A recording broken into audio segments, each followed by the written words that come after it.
Hello friends, જય શ્રી કૃષ્ણ. સ્વાગત છે તમારું માય કિચન ગુજરાતીમાં. આજે આપણે બનાવીશું બચેલી ખીચડીમાંથી એક નવો જ નાસ્તો. જ્યારે આપણા ઘરમાં ખીચડી બને ત્યારે થોડી ખીચડી બચતી જ હોય છે. તો આ બચેલી ખીચડીમાંથી બ્રેકફાસ્ટ કે બાળકોને લંચ બોક્સમાં આપી શકાય એવો હેલ્ધી, ટેસ્ટી અને ઇન્સ્ટન્ટ બની જતો એવો નાસ્તો બનાવીશું. તો ચલો બનાવવાની શરૂઆત કરીએ. આ નાસ્તા બનાવવા માટે મેં એક બાઉલ લેફ્ટ ઓવર ખીચડી લીધી છે. ખીચડીને આપણે એક મિક્સર જારમાં લઈ લેશું.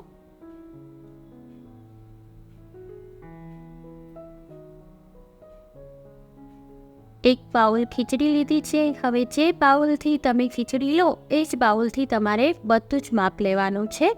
એની અંદર આપણે એક બાઉલ છાશ ઉમેરીશું.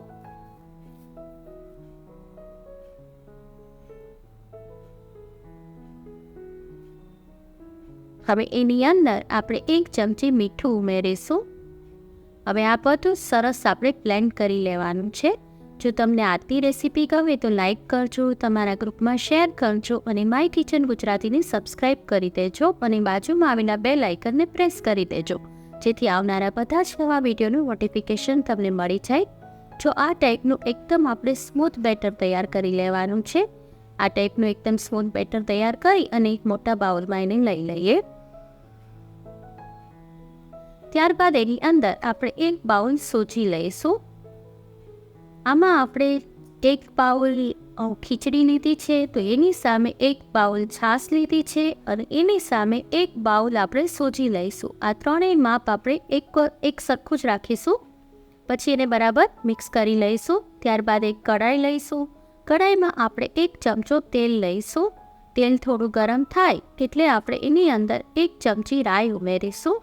રાઈ આ રીતે ઉપર આવવા લાગે એટલે અડધી ચમચી જીરું ઉમેરીશું. ત્યારબાદ આપણે ગેસની ફ્લેમ થોડી સ્લો કરી લઈએ અને 1/4 ટીસ્પૂન એમાં હિંગ એડ કરી દઈશું. ત્યારબાદ 8 થી 10 મીઠા લીમડાના પાન ઉમેરીશું અને એક ચમચી આપણે લસણની ચટણી ઉમેરીશું. આ ટાઈમે તમે લસણ ના ખાતા હોય તો તમે લસણ સ્કીપ કરી શકો છો, પણ લસણની ચટણીનો ટેસ્ટ બહુ ફાઇન આવે છે. ત્યારબાદ એની અંદર એક ઝીણી સમારેલી ડુંગળી ઉમેરીશું. હવે આને થોડુંક જ આપણે કચાશ દૂર કરવા પૂરતું ચડવા દેવાનું છે. ત્યારબાદ એની અંદર આપણે એક લીલું મરચું ઝીણું સમારીને ઉમેરી દઈશું. હવે આ બધું જ બરાબર આપણે હલાવી લઈશું. લગભગ 1 મિનિટ માટે જ આપણે એને થવા દઈશું. એકદમ પકાવવાનું નથી, ખાલી કચાશ દૂર થાય એટલું જ કરવાનું છે. બસ જો હવે થઈ ગયું છે. હવે આ બધું જ છે એને આપણે બેટરમાં મિક્સ કરી દેવાનું છે. હવે આપણે જે આ બેટર છે એને 1 થી 2 મિનિટ માટે આ રીતે એકદમ હલાવી લઈશું, એટલે બધું સરસ એમાં મિક્સ થઈ જશે અને એકદમ ફ્રોથી થઈ જશે. જો આ ટાઈપનું બેટર થઈ જશે.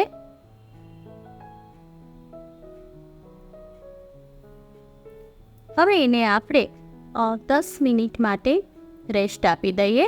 10 મિનિટ ટાંકી અને સાઈડ પર રાખી દઈએ. ત્યાં સુધી આપણે બાજુમાં બીજી પ્રોસેસ કરી લઈએ.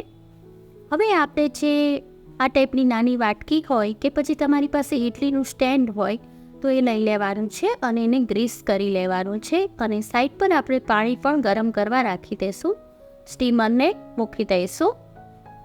હવે જો આ બધામાં સરસ તેલ લગાવી દીધું છે આપણે. હવે આપણે જોઈ લઈએ 10 મિનિટ થઈ ગઈ છે કે આપણું બેટર બરાબર પલળી ગયો છે કે નહીં. હવે આપણે ચેક કરી લઈએ કે સૂજી સરસ પલળી ગઈ છે કે નહીં. જો સૂજી સરસ પલળી ગઈ છે, આ ટાઈપનું આપણે બેટર જોઈએ છે. આવી કન્સિસ્ટન્સી આપણે રાખવાની છે. હવે એની અંદર આપણે એક ઈનોનું પાઉચ ઉમેરીશું અને એના ઉપર આપણે 2 થી 3 ચમચી પાણી ઉમેરીશું, જેથી ઈનો સરસ એક્ટિવેટ થઈ જાય. હવે આ બધું જ આપણે ધીમે ધીમે મિક્સ કરી લઈશું. આ ટાઈમે જ્યારે તમે ઈનો ઉમેરો પછી તરત જ તમારે વાટકીમાં બેટર લગાવી દેવાનું છે. પછી એને ટાઈમ નથી આપવાનો.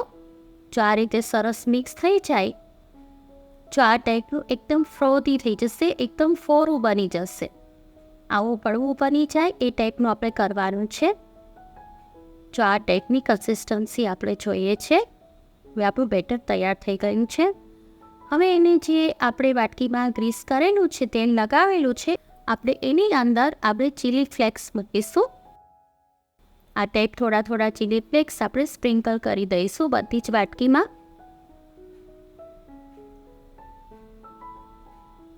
હવે એની ઉપર આપણે જે બેટર બનાવ્યું છે એને એડ કરવાનું છે. પત્તામાં આપણે ભરી લઈશું. આ નાસ્તો આપણે 1 ચમચા તેલમાં જ બનાવ્યું છે અને સ્ટીમ ફૂડ છે. એટલે બાળકોને તમારે લંચ બોક્સમાં આપવા માટે બેસ્ટ છે. તળેલા નાસ્તા દેવા એના કરતાં હેલ્ધી નાસ્તો છે. પછી એને આપણે આ રીતે થોડું ટેપિંગ કરી લેશું જેથી વધારાની એર હોય એ નીકળી જાય. હવે જ્યારે હું કરતી હતી ત્યારે મેં સાઈડ પર સ્ટીમર મૂકી દીધું હતું. સ્ટીમ થવામાં પાણી ગરમ થઈ ગયું છે.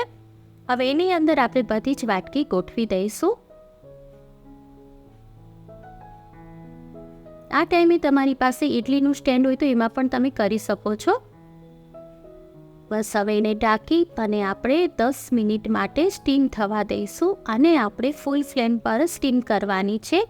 10 મિનિટમાં તો સરસ બની જશે. જો 10 મિનિટ થઈ ગઈ છે. હવે આપણે ખોલીને ચેક કરી લઈએ. મસ્ત બની ગઈ છે. આપણો નાસ્તો તૈયાર થઈ ગયો છે. હવે આપણે આવી રીતે નાઈફથી ચેક કરી લેવાનું છે. ચાકામાં ચોટે નહીં એટલે આપણો બરાબર નાસ્તો તૈયાર થઈ ગયો છે. હવે બધું જ આપણે નીચે લઈ લેશું અને એને થોડું ઠંડુ થવા દેશું. થોડું ઠંડુ થઈ જાય 5-1 મિનિટમાં પછી એને આપણે અનમોલ્ડ કરવાનું છે. હવે જો સરસ ઠંડુ થઈ ગયું છે. હવે આપણે અનમોલ્ડ કરીને પણ જોઈ લઈએ. જો કેટલી મસ્ત બની છે ને. જોતાં જ ખાવાનું મન થઈ જાય એવી બની છે ને. તો ચોક્કસ બનાવજો. એકવાર તમે આ રીતે બનાવશો તો સ્પેશિયલી તમે ખીચડી થોડી વધારે જ બનાવશો. એમાંથી તમે આ નાસ્તો તૈયાર કરશો.